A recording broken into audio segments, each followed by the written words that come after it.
The rain at Smithfield does not wash away the smell of wet charcoal and unwashed bodies. It only seals it in. July 16th, 1546. A crowd of thousands presses against the wooden barriers, waiting for the fire, but they fall silent at what they see. The prisoner does not walk to the stake. She is carried. 4 men struggle to lift a simple wooden chair through the mud. Slumped in it is a woman in a linen shift, her body so shattered she cannot support her own weight. This is Anne Askew. She is 25 years old. The executioner chains her waist to the timber because her legs are useless. High above, on a velvet-draped platform, the Lord Chancellor of England watches with cold, predatory eyes. He knows why she cannot stand. He knows because his own hands turned the wheel that broke her. What secret was worth destroying a woman's body joint by joint? And why is the most powerful man in the kingdom terrified that she might speak one last word before the flames take her? The fire is not the punishment, it is the cover-up. If you enjoy these dark histories, leave a like and subscribe and comment below where you're listening from. And now, back to the story. The path to the stake begins months earlier, not in a fire, but in a series of cold stone rooms where the air is stale with old threats. Anne is no longer treated as a gentlewoman of the Askew line. She is processed as a threat to the state. They strip her of her status before they strip her of her life. She is moved from the counter prison to Newgate, and finally, to the ominous shadow of the Tower of London. Here, the institutional control tightens. She is not a prisoner of war, yet she is treated as a captured spy. The interrogators do not start with the rack, they start with the mind. Bishop Bonner and his clerks encircle her, armed with quills and parchment. They offer her a way out, a mercy that is as brittle as the wax on their seals. They present a confession. Sign it, they say. Admit that the bread transforms into flesh. Admit you were wrong. Go home to the husband you despise and live. It seems a small price, a signature for a life. But Anne sees the hidden cost. To sign is to dismantle her own soul, to agree that her understanding of God is a lie. She resists not with screams, but with a terrifying stillness. She answers their theological traps with riddles. When they ask if a mouse eating the communion bread receives the body of God, she smiles and asks them what they believe. She forces the bishop to utter the absurdity. She humiliates them with their own dogma. Her resistance is quiet, intellectual, and infuriatingly unbreakable. A tongue that cannot be silenced must be cut out. The strategy shifts. The ecclesiastical debate ends and the political hunt begins. They move her deeper into the tower, away from the eyes of the public. The questions change. They stop asking about bread and start asking about money. Who sends you coin? Who supports you? They whisper names, testing her reaction. The Duchess of Suffolk, the Countess of Sussex, Lady Latimer. They are hunting the Queen, Catherine Parr. They know Anne is connected to the circle of reformist women surrounding Henry VIII's last wife. The mercy offered now is simpler and darker. Give us the Queen, and we will let you breathe. Anne realizes she is the leverage. She is the wedge they will use to topple the throne's current alliances. She admits nothing. She says her maid brought her money from apprentices in the streets. She denies knowing the ladies of the court. She draws a line in the dust of the dungeon floor and refuses to cross it. The frustration in the room turns physical. The lieutenant of the tower, Sir Anthony Kingston, orders her to the rack, the Duke of Exeter's daughter. It is a wooden frame of rollers and ropes, designed to stretch a man until the joints displace. It is illegal to use on a woman, unlawful to torture a gentlewoman. But the law does not reach this deep underground. They bind her wrists and ankles to the rollers. The wood groans as the tension takes up the slack. The lieutenant turns the wheel, stretching her frame until she is taut. He stops, his duty done, expecting the fear to loose her tongue. Anne looks at the ceiling, her breath shallow, her lips sealed. The silence in the dungeon is louder than any scream. Silence is a wall they will tear down brick by brick. The stone room is quiet for a heartbeat. The lieutenant of the tower, Sir Anthony Kingston, releases the handle of the rack. He looks at the woman stretched before him, her joints already dangerously taut, and he makes a decision. He refuses to continue. The law is clear and his stomach has turned. He turns his back on the Chancellor, signaling that the interrogation is over, and prepares to leave the tower to seek the king's pardon for stopping. But Thomas Wriothesley is not a man who accepts silence. He is the Lord Chancellor of England, and he is terrified. If he cannot produce evidence of heresy against the Queen's circle tonight, his own position teeters on the edge. The mercy has expired. The condition is now stark. Give us the Queen's name, or we will tear you apart until there is no voice left to speak it. Anne looks up from the wooden frame. Her answer is not a scream, but a refusal to acknowledge their authority. She stares at the ceiling, her breathing hitching. She does not plead. Wriothesley's patience snaps. In a display of brutality that will stain his legacy forever, he and Richard Rich, the Solicitor General, do not call for another torturer.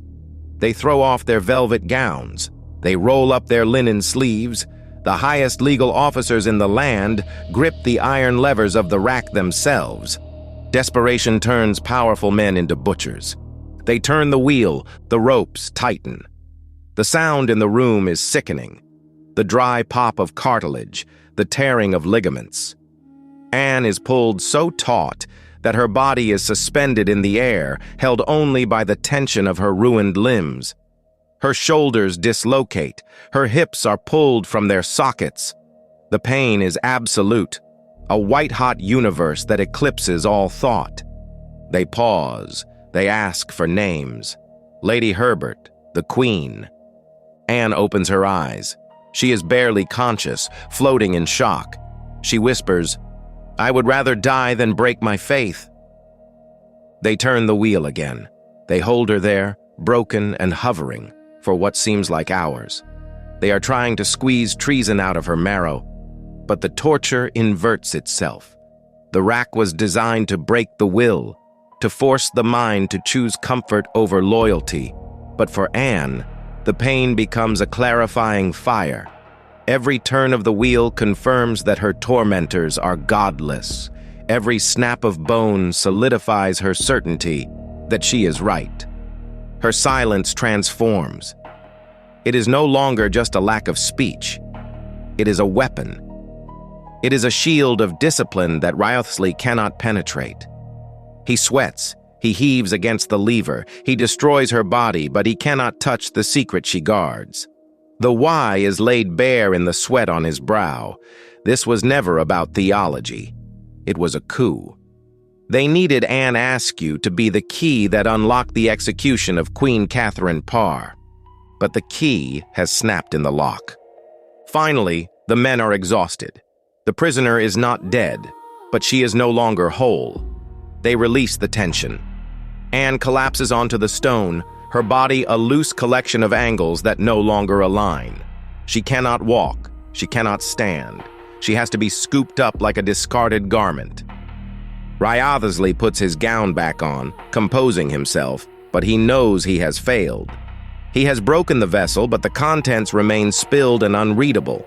He has destroyed the witness to catch the Queen, but in doing so, he has created a martyr who will haunt him. What is broken cannot be bent. The tower returns to silence, but it is a different kind of quiet now. It is the silence of a tomb waiting to be sealed. Anne lies on the flagstones of her cell, her body a landscape of ruin. Her joints are swollen, her muscles torn, and every breath is a labor against the bruising on her ribs. She cannot lift a spoon to her mouth. She cannot turn over without agony. By all logic, she should be comatose or weeping in the corner, broken into compliance. But in this wreckage, something new is born. In the dim light of a tallow candle, a small, illicit ritual takes place. It is not a mass, nor a prayer meeting. It is an act of defiance recorded in ink. Though her hands are numb and her shoulders useless, Anne manages to compose her testimony. Whether she dictates to a sympathetic maid or forces a quill between crippled fingers, the words find the page. She documents the mercy she was offered. She records the questions about the Queen.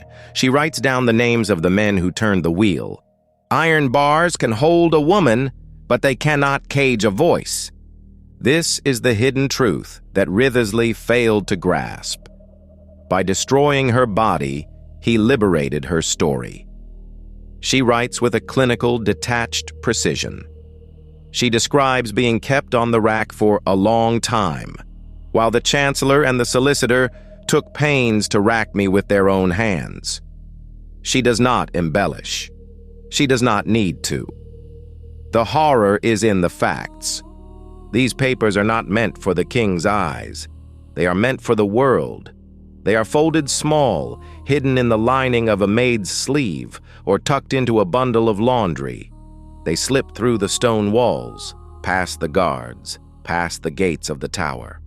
While Anne remains trapped in the dark, her testimony is already walking free in the streets of London. Records suggest that these manuscripts were smuggled out to reformist networks almost immediately. They would eventually find their way to John Bale, a polemicist who would publish them in Germany. The examinations of Anne Askew became a sensation. Wriothesley thought he was burying a secret in a dungeon, but he was actually providing the text for a martyrdom that would outlast the Tudor dynasty. The rebirth occurs here, in the damp straw, days before the fire. The Anne Askew who walked into the prison is gone, replaced by a symbol that cannot be hurt by flame. She realizes that her silence on the rack protected the Queen, but her words on the page will condemn her torturers. She has won. The physical battle is lost. She knows she will burn, but the war for the narrative is hers. She sits on the floor, unable to stand, waiting for the warrant. The fear is gone. It has been replaced by a strange, cold clarity.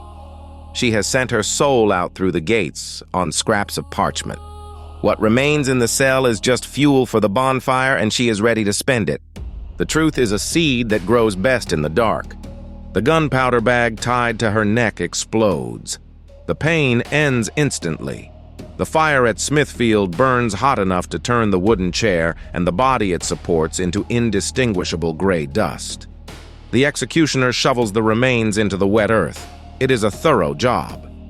Physically, Anne Askew has been erased from the capital. There is no grave to visit, no marker to honor, no relic left to touch. Wriothesley washes his hands. He returns to the court, the sound of the rack's ratchet perhaps still clicking in the back of his mind, but he assumes the matter is closed. He attempts to smooth over the cracks. The official records are sparse. The torture is unmentioned in the state papers. It is a blank space in the ledger of the king's justice. They rely on the absolute silence of the grave to keep the secret of the attempted coup against the Queen. But the echo is louder than the shout. The crowd that disperses from Smithfield carries the image of the chair with them. It is whispered in alehouses and printed in secret pamphlets. The story of the woman who was carried to the stake because she was too broken to walk becomes a ghost story that haunts the government. 6 months later, Henry VIII is dead.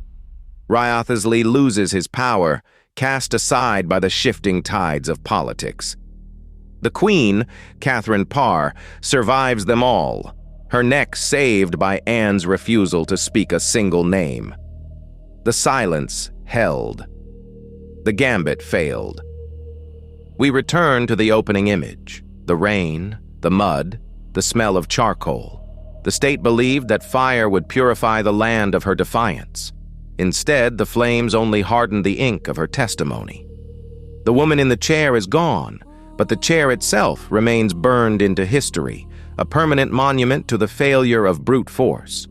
They tried to burn a heretic, but they forged a legend that no amount of rain could wash away. Subscribe, hit the bell, and like. Ash forgets nothing.